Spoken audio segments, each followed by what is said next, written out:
Hola a todos. Bueno, muchas gracias por la invitación. Mi nombre es, como dijo Enzo, Raúl Lertora, soy ingeniero agrónomo y trabajo... Ahí. Ahí está, ¿se escucha mejor? Ahí está. Trabajo en la experimental de Saespeña, también en el área de investigación de pasturas y en sistemas silvopastoriles. Bueno, hablando un poco de esto, también es un sistema, digamos, donde hay distintos componentes, digamos. En este sistema tenemos los árboles, que es la regeneración, tenemos la pastura, o los pastizales en este caso, pues no hay pastura, tenemos a los animales y tenemos el suelo, digamos. Y dentro de estos componentes hay interacciones, digamos, que van afectando al rendimiento de otros. En el caso de las pasturas, que me toca hablar a mí, digamos, ¿qué es lo que le afecta? Bueno, como dijo Enzo, una vez que en este caso tenemos pastizales, pero si tenemos ya implantada la pastura, ¿qué es lo que más afecta a la pastura en estos sistemas?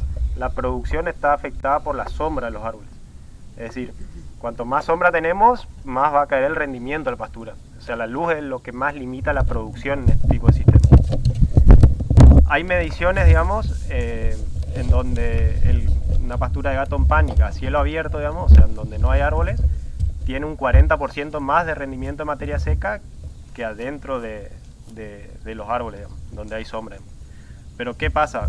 Dentro de estos sistemas, la calidad de la pastura es mucho mejor, digamos. Los valores de proteína son mucho más altos, digamos. Yo tengo mediciones de calidad de pastura dentro de un silvopastoril que llega hasta un 12% de proteína, mientras que afuera, en la chacra, digamos, el promedio de proteína está en 7%, digamos. O sea, bastante mayor cantidad de proteínas dentro de estos sistemas, digamos. Eso puede compensar un poco, digamos, la caída de rendimiento, digamos. Hay ensayos en INTA Leales de Tucumán, en donde ellos probaron con animales, digamos. Probaron pastorear en chacras, digamos, con silvopastoril sin cobertura arbórea y en silvopastoril. Y la ganancia era mayor, digamos, en los silvos pastoriles. Así que son sistemas, digamos, para tener en cuenta, digamos.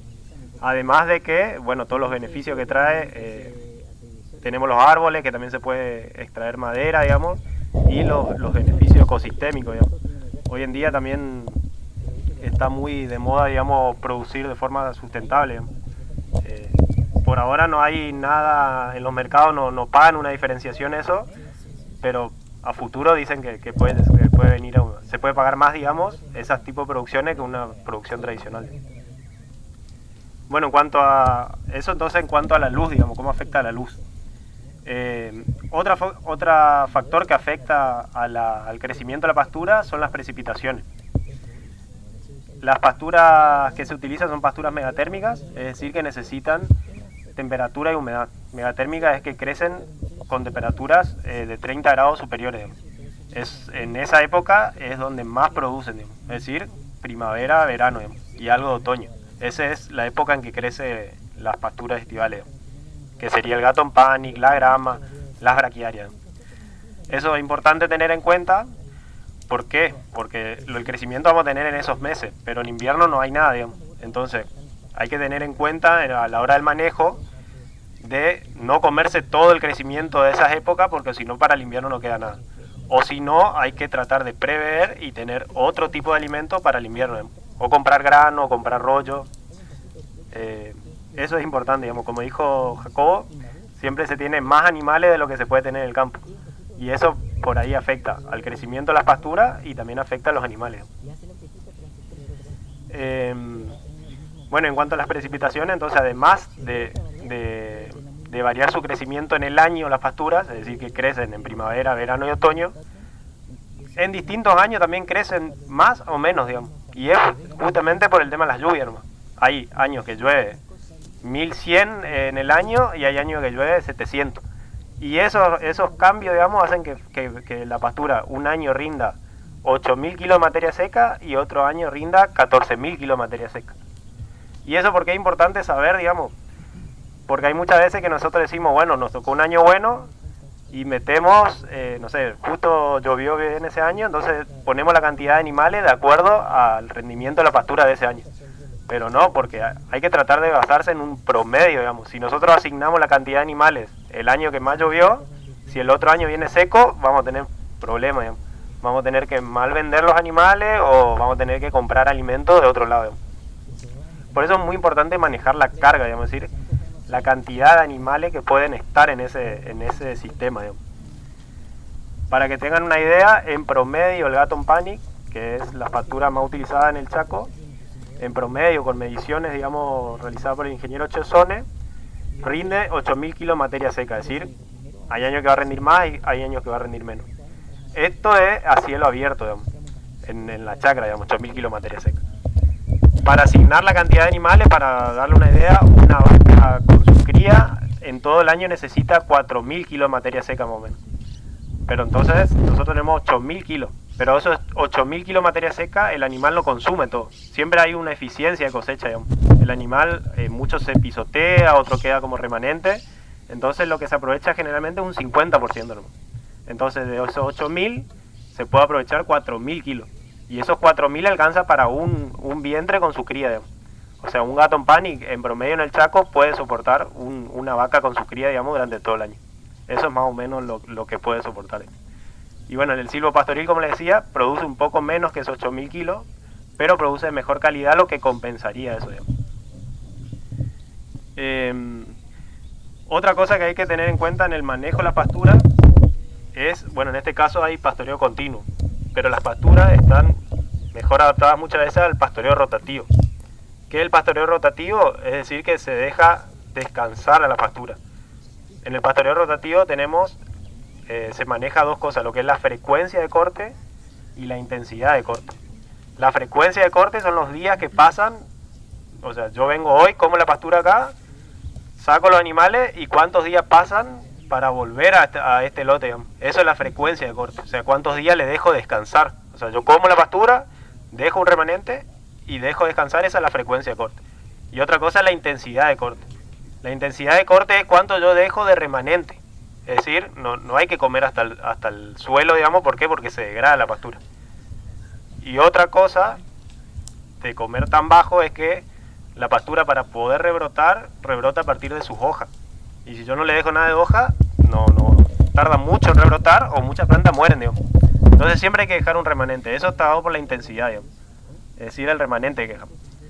Para el caso del Gatton Panic, generalmente... para hacer un buen manejo siempre hay que tratar de dejar remanentes de 20 centímetros aproximadamente. Eso asegura que quede un remanente de hojas que le permita a la pastura fotosintetizar y recuperarse. Entonces la próxima que nosotros volvemos al lote a comer, hay pasto, digamos. O si no es como que, o en un pastoreo continuo, que están continuamente castigando la pastura, encima si hay muchos animales, no queda el remanente y es que va desapareciendo, digamos, la pastura. Y son inversiones caras, digamos, que hay que cuidarla, digamos, porque una pastura bien implantada y bien manejada puede durar más de 10 años, digamos. Y ahí está el negocio, digamos. Si yo implanto una pastura y me dura un año, y estoy perdiendo plata, digamos. Y bueno, en cuanto a frecuencia de corte, es decir, los descansos, digamos, que le voy dejando mientras voy rotando, se deja aproximadamente entre 25 y 30 días en el verano, digamos, para que la pastura se recupere. Entonces cuando volvemos con los animales hay volumen de materia seca, digamos. Siempre hay que tratar qué pasa con la pastura. A medida que pasan los días van avanzando en su estado fenológico, digamos. En verano hay más temperatura, hay más humedad, crecen más rápido y empiezan a florecer. Cuando empieza a florecer la pastura es que empieza a perder calidad. Entonces eso es lo que tenemos que ir jugando, digamos, de tratar de entrar antes de que esté muy florecido o pasado, porque es de menos calidad, digamos. Es complicado el manejo, digamos, pero es lo que hay que intentar, por lo menos, digamos. Siempre tratar de dejar remanentes, dejar descansos y tratar de comer la pastura antes de que florezca. ¿Por qué? Porque antes de que florezca tiene mejor proteína y mejor digestibilidad, digamos. Eso genera más ganancia en los animales.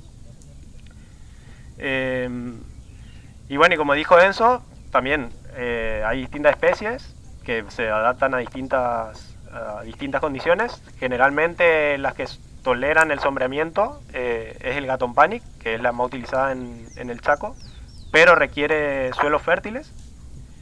Y si los suelos no son tan buenos, lo que se puede utilizar es alguna braquiaria.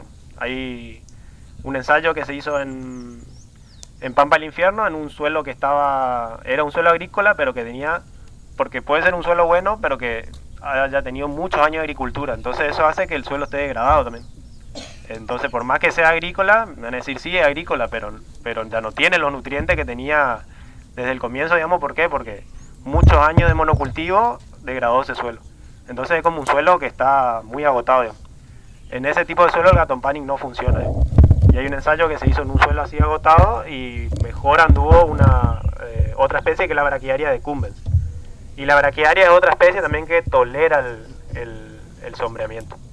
Y para el manejo también se dejan remanentes de 20 centímetros, descansos de 30 días aproximadamente, y tratar de comer siempre antes de floración. Bueno, eso básicamente como pautas generales de manejo en pastura.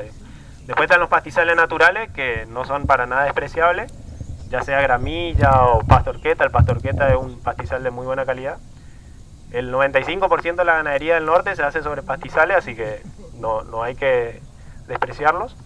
Sí hay veces que tienen un poco menos de rendimiento que las pasturas y un poco menos de calidad, pero bien manejados son muy buenos, digamos. Yo si tengo un lote con pasto horqueta no reemplazaría por una pastura, digamos. Trataría de manejar eso nomás. Y me evitaría el gasto de toda la implantación, movimiento de suelo y demás. Bueno, eso más que nada. No sé si tenés la posibilidad de tener una cobertura, una media cobertura de nativas, manejar eso tiene más posibilidades que, o sea, en cuestiones económicas, ¿no? Sí, claro, sí. Sí, si bien nosotros nos ponemos a pensar el punto de vista productivo de cuántos kilos por hectárea puede producir una pastura natural, obviamente va a producir menos que una pastura implantada. Pero esto no nos genera costo. Nosotros lo único que tenemos que hacer es manejar la altura de pastoreo. Ya cuando está en el caso de los horquetas se maneja un poquito más, 10, 15 centímetros, sacar el animal, después ver si la posibilidad de hacer una fertilización para que pueda producir más volumen, hacer cada 3, 4 años lo que es campo natural, lo que se puede hacer una pequeña intervención con un rolo, un pequeño movimiento, cosa de airear el suelo, permitir que el agua ingrese. Eso le da, va a regenerar el pasto horqueta y va a tener más vitalidad y va a poder producir más follaje, que es lo que nosotros buscamos para nuestros animales. El campo natural no es despreciable, es lo que la mayoría ocupa, pero bien manejado es una muy buena herramienta para poder manejar nuestros animales.